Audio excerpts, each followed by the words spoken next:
কি অবস্থা বন্ধুরা, আজকে আপনাদের জন্য নিয়ে এসেছি অসাধারণ একটি মুভি। যে মুভিতে আমরা দেখতে চলেছি 2004 সালে 26শে ডিসেম্বর দক্ষিণ এশিয়ার উপকূলে একটি মারাত্মক প্রাণঘাতী সুনামি হয়, আর সেই সুনামিতে হাজার হাজার পরিবার ছিন্ন ভিন্ন হয়ে যায়। আর সেই সব পরিবারের মধ্যে থেকে একটি পরিবারের সত্য কাহিনী নিয়ে নির্মিত এই সিনেমাটি। আর এই সিনেমার নাম হলো দ্য ইম্পসিবল, যেটি মুক্তি পেয়েছে 2012 সালে। আর এই সিনেমাটি হয়তো আপনারা এর আগে অনেকবার দেখেছেন, কিন্তু তারপরও চলেন আরেকবার আমরা সবাই মিলে এই সিনেমাটি উপভোগ করি। তো আর বেশি কথা না বাড়িয়ে মুভি শুরু করা যাক। মুভি শুরুতে আমরা মারিয়া এবং হ্যান্ডি নামের দুজন কাপলকে দেখতে পাই, যারা কিনা জাপান থেকে বিমানে করে থাইল্যান্ডের কাউলিক শহরে বেড়াতে যাচ্ছে। আর মারিয়া একজন পেশায় ডক্টর এবং হ্যান্ডি একটি বেসরকারি অফিসে জব করে। আর তারা দুজনেই ক্রিসমাসের ছুটি পেয়েছে, যে কারণে এই ছুটি উপভোগ করার জন্য তারা দুজন এবং তাদের সাথে থাকা 3জন বাচ্চা সহ পুরো পরিবার থাইল্যান্ডে বেড়াতে যাচ্ছে। তো তারপর তাদের বিমান থাইল্যান্ডে ল্যান্ড করে, আর তারা সেখান থেকে কাউলিক শহরের একটি রিসর্টে উঠে।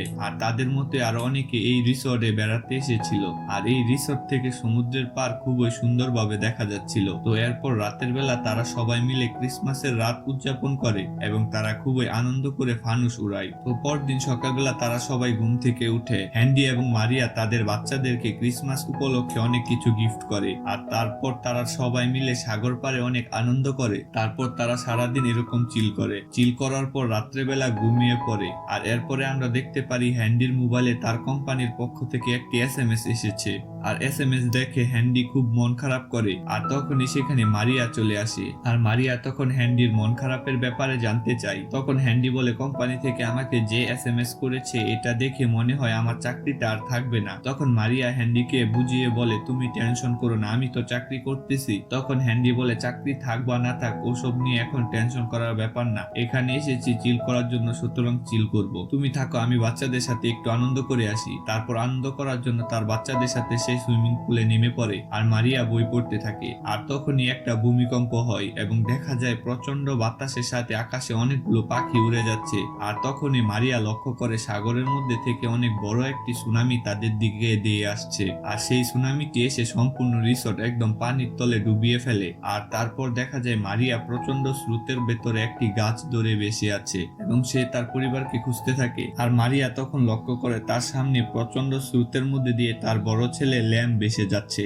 আর যে কারণে মারিয়া তখন ল্যামকে নাম ধরে ডাক দেয়। আর ল্যাম তখন তার মাকে দেখতে পায়। তারপর মারিয়া ল্যামকে বাঁচানোর জন্য ল্যামের দিকে যেতে থাকে, কিন্তু প্রচন্ড স্রোতের কারণে মারিয়া তখন একটি গাছের ডালের সাথে চরমভাবে আঘাত পায়। কিন্তু তারপরও মারিয়া ল্যামকে বাঁচানোর জন্য আপ্রাণ চেষ্টা করতে লাগে, কিন্তু সে ল্যামকে ধরতে পারে না। আর তখন ল্যাম সেখানে একটি ফোমের ব্যাট পায়, যে কারণে ল্যাম তখন সেই ব্যাট ধরে বেঁচে থাকে। আর মারিয়া এসে তখন সেই ব্যাটটি ধরে। আর তারপর ল্যাম এবং মারিয়া দুজনের হাত ধরবে, ঠিক তখনই তারা বাঁচতে বাঁচতে একটি পিলারের সাথে ধাক্কা খায়, যে কারণে দুজন আবার দুই দিকে চলে যায়। আর তখনই তাদের সামনে থেকে আরো বড় একটি ঢেউ এসে তাদেরকে একদম ডুবিয়ে ফেলে। আর তখন দেখা যায় ল্যাম একটি ইলেকট্রিক পিলার ধরে বেঁচে রয়েছে। আর তখনই ল্যাম সেখানে মারিয়াকে দেখতে পায়। তারপর ল্যাম মারিয়ার কাছে যায় এবং একটি গাছ ধরে দুজন সেখানে বেঁচে থাকে। আর এরপর যখন পানির স্রোত কমে যায় তখন তারা একটি বনের ভিতরে হাঁটতে হাঁটতে সামনে যেতে লাগে। আর মারিয়ার পায়ে ক্ষত হওয়ার কারণে খুবই রক্তক্ষরণ হচ্ছিল, যে কারণে মারিয়া হাঁটতে খুবই কষ্ট হচ্ছিল।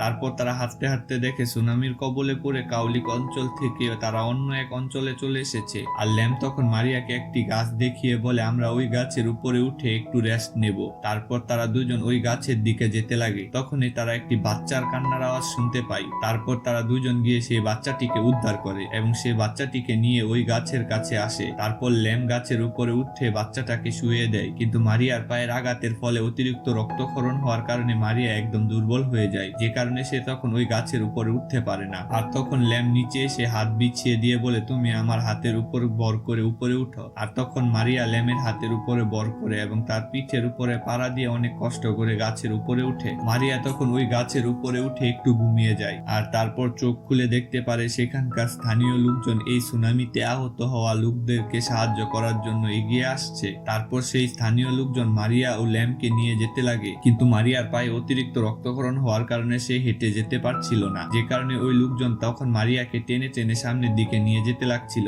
আর এই জন্য মারিয়ার খুবই কষ্ট হচ্ছিল। তারপর ওই লোকজন মারিয়াকে তাদের বাসায় নিয়ে গিয়ে হালকা পাতলা শারীরিক ট্রিটমেন্ট করে এবং একটি পিকআপে করে হসপিটালে নিয়ে আসতে লাগে। আর তখন ল্যাম লক্ষ্য করে তাদের মতো ওই রাস্তাতে আরো অনেকে অসহায় হয়ে পড়ে রয়েছে। এছাড়া ওই অঞ্চলে অনেকে পিকআপে করে ওইসব আহত লোকদেরকে হসপিটালে নিয়ে যাচ্ছে। তো যাই হোক, এরপর মারিয়াকে হসপিটালে নিয়ে আসা হয় এবং ল্যাম লক্ষ্য করে ওই হসপিটালে এরকম রোগীদের একদম ভরে রয়েছে, যে কারণে ল্যাম খুবই ভয় পেয়ে যায়। তারপর ল্যাম মারিয়ার কাছে যায়, আর তখন মারিয়া ব্যথায় খুব কাকড়াতে থাকে। তখন মারিয়া ল্যামকে বলে পাশের র্যাক থেকে যেভাবে হোক অ্যান্টিবায়োটিক ওষুধ বের করে আমাকে দাও। আর ল্যাম তখন সেই অ্যান্টিবায়োটিক ওষুধ খুঁজতে লাগে, আর তখনই সেখানে ওই হসপিটালের ডক্টর চলে আসে। তো তারপর মারিয়া ওই ডক্টরকে বলে আমি নিজেও একজন ডাক্তার, আমার শরীরে প্রচন্ড রক্তক্ষরণ হয়েছে, সুতরাং খুব দ্রুত আমাকে অ্যান্টিবায়োটিক দিন। আর ডক্টরও তখন মারিয়াকে অ্যান্টিবায়োটিক দেয় এবং ক্ষতস্থানে ট্রিটমেন্ট করে। তো এরপর আমরা দেখতে পারি মারিয়া একটু সুস্থ হয়েছে, আর ল্যাম তখন মারিয়াকে কমলা লেবু খাওয়াচ্ছে। কিন্তু মারিয়ার শরীরে অতিরিক্ত দুর্বল হওয়ার কারণে সে যাই খাচ্ছে না কেন সবই বমি করে দিচ্ছে। আর তারপর মারিয়া ল্যামকে বলে এই হসপিটালে সমস্ত নার্স এবং ডাক্তার খুবই ব্যস্ত, কারণ এখানে রোগীর সংখ্যা খুবই বেশি, তুমি গিয়ে তাদেরকে সাহায্য করো। আর মারিয়ার কথা অনুযায়ী ল্যাম তখন তাদের সবাইকে সাহায্য করার জন্য বের হয়ে যায়। আর তখন একজন লোক ল্যামকে তার সন্তানের ছবি দেখিয়ে খুঁজে দিতে বলে, আর উনার দেখা দেখি আর অনেকে তার রিলেটিভদের আত্মীয়দেরকে খুঁজে দিতে বলে। তো তারপর ল্যাম এই সমস্ত লোকদের আত্মীয়দের খুঁজতে লাগে এবং এক পর্যায়ে গিয়ে যে ব্যক্তি তার ছেলেকে খুঁজতে বলেছিল ল্যাম সেই ব্যক্তির সন্তানকে পেয়ে যায়। আর তারপর ল্যাম ওই ব্যক্তিকে তার সন্তানের কাছে ফিরিয়ে দেয় আর তার মায়ের কাছে যায়, কিন্তু ল্যাম সেখানে গিয়ে দেখে তার মায়ের বেড খালি, যে কারণে ল্যাম তখন খুবই চিল্লাতে লাগে। আর তখনই সেখানকার একজন নার্স এসে ল্যামকে সান্ত্বনা দেয় এবং ল্যামের কাছে জানতে চাই তার সাথে আর কেউ আছে কিনা। তো ল্যাম তখন বলে এখানে আমার সাথে শুধুমাত্র আমার মা ছিল, আর কেউ ছিল না। আর এই কথা বলার কারণে যেসব বাচ্চাদের এখানে গার্জিয়ান নেই, ল্যামকে ওই বাচ্চাদের সাথে রেখে দেয়। আর ল্যাম তখন সেখানে মৃত ব্যক্তিদের একটি লিস্ট দেখতে পায়, যেটা দেখে ল্যাম ভাবে হয়তো তার মা মারা গেছে। আর এই জন্য ল্যাম খুবই কষ্ট পায় এবং কান্না করতে লাগে। আর এদিকে আমরা দেখতে পারি হ্যান্ডি সাগর পারে তার বাচ্চাদেরকে খুঁজছিল। তো এরপর হ্যান্ডি হাঁটতে হাঁটতে তার এই রিসর্টের রুমের ভিতরে চলে আসে, আর তখনই রুমের উপর থেকে একজন ব্যক্তি এসে বলে আমরা তো তোমার বাচ্চাদেরকে ফিরে পেয়েছি, তুমি দাঁড়াও আমি তোমার বাচ্চাদেরকে পাঠিয়ে দিচ্ছি। তো এরপর সেই ব্যক্তি হ্যান্ডির ছোট্ট দুই বাচ্চাকে পাঠিয়ে দেয়। আর তারপর হ্যান্ডি তখন তার 3 নাম্বার বাচ্চা থমাসকে নিচে ডাক দিয়ে এনে বলে তুমি তোমার ভাই সাইমনকে দেখে রাখবে, তোমার আম্মু এবং তোমার বড় ভাই ল্যামকে খোঁজার জন্য। তো তারপর রাতের বেলা হ্যান্ডি রিসর্টের বাইরে এসে ল্যাম ও মারিয়াকে খুঁজতে লাগে, কিন্তু সে কোথাও তাদেরকে পায় না।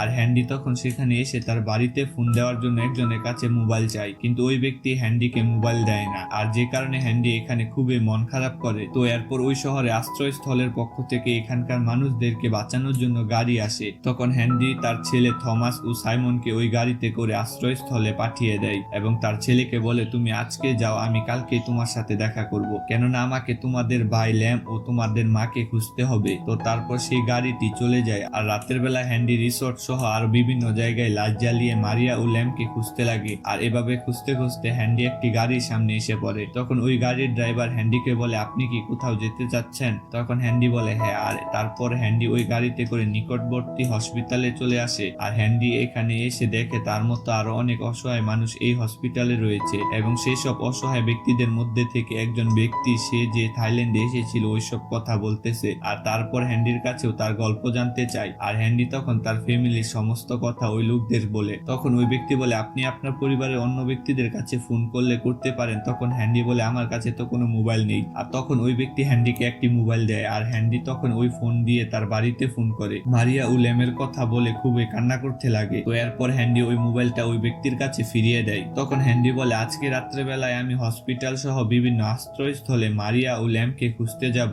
তখন ওই ব্যক্তি বলে আপনি টেনশন করবেন না, আমিও আপনার সাথে আপনার স্ত্রী এবং ছেলেকে খোঁজার জন্য বের হব।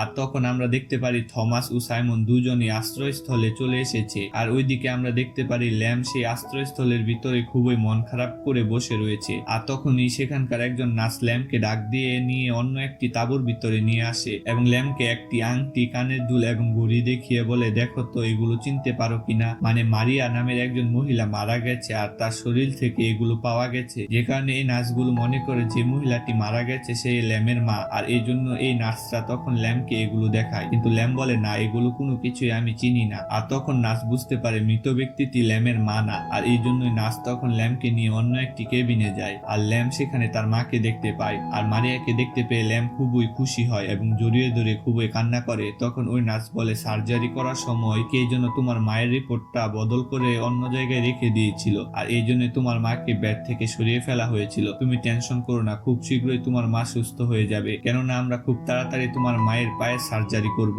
আর এদিকে হ্যান্ডি ও তার সাথে থাকা ওই দুইজন ব্যক্তি মিলে যেখানে সমস্ত মৃত মানুষদেরকে এক জায়গায় করে রাখা হয়, ওই জায়গা সহ বিভিন্ন হসপিটালের ক্যাম্পে, আশ্রয়স্থলে আরো বিভিন্ন জায়গায় মারিয়া ও ল্যামকে খুঁজতে লাগে। কিন্তু তারপরও তারা কোথাও ল্যামকে ও মারিয়াকে খুঁজে পায় না। আর এইভাবে খুঁজতে খুঁজতে তারা তখন সেই হসপিটালের কাছেই চলে আসে যে হসপিটালে ল্যাম ও মারিয়া ছিল। কিন্তু তারা তখন ওই হসপিটালের ভিতরে খোঁজা বাদ দিয়ে গাড়িতে করে সেখান থেকে চলে যেতে লাগে। আর হ্যান্ডি তখন সেই ড্রাইভারকে বলে, আমাকে মাত্র 5 মিনিট সময় দিন, আমি শুধুমাত্র হসপিটালের ভিতরে গিয়ে একটু দেখে আসবো। আর তারপর হ্যান্ডি হসপিটালের ভিতরে মারিয়া ও ল্যামকে খুঁজতে লাগে। আর তখনই সাইড থেকে ল্যাম চলে আসে, কিন্তু হ্যান্ডি ও ল্যাম দুজনের কারো সাথে কারো দেখা হয় না। আবার এদিকে এখানে একটি গাড়ি থমাস ও সাইমনকে নিয়ে আসে। আর এই গাড়ি এখানে আসার কারণ হলো, যদি এই হসপিটালে কোনো এরকম অসহায় বাচ্চা থাকে তাহলে তাদেরকে এই গাড়িতে করে নিয়ে যাবে, যে কারণে এই গাড়িটি হসপিটালের সামনে এসে ব্রেক দেয়। আর এদিকে হসপিটালের উপর থেকে ল্যাম যখন খাবার আনার জন্য সেই খাবারের কাছে যায়, তখন ল্যাম উপর থেকে তার বাবাকে দেখতে পায়, যে কারণে ল্যাম তখন খাবার না নিয়ে তার বাবাকে খোঁজার জন্য নিচে চলে আসে। কিন্তু কোনোভাবে সে তার বাবাকে খুঁজে পায় না। আর যে কারণে ল্যাম তখন টেনশনে পড়ে দুঃখের কারণে বাবা বাবা বলে খুবই চিৎকার করে ওঠে। আর তার এই চিৎকারের আওয়াজ শুনে ওই গাড়িতে থাকা তার ছোট দুই ভাই থমাস ও সাইমন ল্যামকে দেখতে পেয়ে তার কাছে চলে আসে। আর ল্যাম তো তার দুই ভাইকে দেখতে পেয়ে খুবই খুশি হয় এবং তাদেরকে জড়িয়ে ধরে আদর করতে লাগে। আর তখন ল্যাম দেখতে পায় সামনে থেকে তার বাবাও আসছে। তো তারপর তারা চারজন এক জায়গায় হয় এবং এই মুহূর্তটা খুবই ইমোশনাল ছিল। তো যাই হোক, ল্যাম তখন হ্যান্ডিকে বলে, আম্মু আমার সাথে এই হসপিটালে আছে। আর তারপর ল্যাম তাদেরকে নিয়ে মারিয়ার কাছে যায়। আর মারিয়া হ্যান্ডি সহ তার আরো দুই ছেলেকে দেখে খুবই খুশি হয়, কিন্তু হ্যান্ডি মারিয়াকে দেখে খুবই কষ্ট পায়, কেননা মারিয়া খুবই অসুস্থ এবং তার পায়ে প্রচন্ড আঘাত লেগে জখম হয়ে গেছে। আর তখনই সেখানে সেই হসপিটালের নার্স চলে আসে এবং মারিয়াকে নিয়ে তার পায়ের সার্জারি করার জন্য অপারেশন রুমে নিয়ে যায়। আর এই ডাক্তাররা যখন মারিয়ার অপারেশন করবে তখন মারিয়া খুবই ভয় পাচ্ছিল, যে কারণে তখন ওই ডাক্তাররা বলে, আপনি একদম টেনশন করবেন না, আমরা আপনাকে একটু ব্যথা অনুভব করতে দিব না, আপনি একটু ভালো চিন্তা করে ঘুমিয়ে পড়ুন, দেখবেন সবকিছু ঠিক হয়ে যাবে। আর তখন মারিয়া চোখ বুজে ঘুমাতে লাগে। আর তখন সে স্বপ্নের ভিতরে সুনামি আসার পরে কি হয়েছিল, সে কিভাবে আঘাত পেয়েছে এবং সে পানির নিচে কতটা কষ্ট করেছিল সবকিছু দেখতে পারে। তো যাই হোক, এরপরে মারিয়া সার্জারি করা হয়। আর আমরা দেখতে পারি জাপানের ভ্রমণ বিমার পক্ষ থেকে একজন লোক এসেছে। সে এখানে এসেছে হ্যান্ডি সহ তার পুরো পরিবারকে দেখাশোনা করার জন্য। আর তখন সেই ব্যক্তি বলে, আপনারা টেনশন করবেন না, আপনার স্ত্রী মারিয়ার উন্নত মানের চিকিৎসার জন্য এখনই আমরা তাকে নিয়ে সিঙ্গাপুর যাব। তো তারপর মারিয়াকে নিয়ে এয়ারপোর্টে যাওয়া হয় এবং খুবই সাবধানতার সাথে বিমানের মধ্যে উঠানো হয়। তখন মারিয়া হ্যান্ডিকে বলে, আমরা কোথায় যাচ্ছি? আর হ্যান্ডি তখন বলে, তুমি টেনশন করো না, তোমাকে আরো উন্নত মানের চিকিৎসা দেওয়ার জন্য আমরা সিঙ্গাপুরের দিকে যাচ্ছি, আর আমরা এখন সম্পূর্ণ নিরাপদ। আর এরপর ল্যাম এসে মারিয়াকে জড়িয়ে ধরে। আর মারিয়া তখন ল্যামকে ধন্যবাদ দিয়ে বলে, শুধুমাত্র আমি তোমার জন্য বেঁচে আছি আর আমি তোমাকে অনেক ভালোবাসি। আর তারপর বিমান তাদেরকে নিয়ে ফ্লাই করে সিঙ্গাপুরের দিকে। আর মারিয়া তখন ওই বিমানের জানালা দিয়ে সেই বিধ্বস্ত শহরটাকে দেখে, যেখানে দেখা যায় তারা যে রিসোর্টে উঠেছিল ওই রিসোর্ট সহ পুরো শহর একদম তছনছ হয়ে গেছে। আর এটা দেখে মারিয়া কেঁদে ফেলে এবং সিনেমাটা এখানে শেষ হয়ে যায়। এমন সব মুভির গল্প শুনতে আমাদের এই চ্যানেলটি এখনই সাবস্ক্রাইব করে দিন।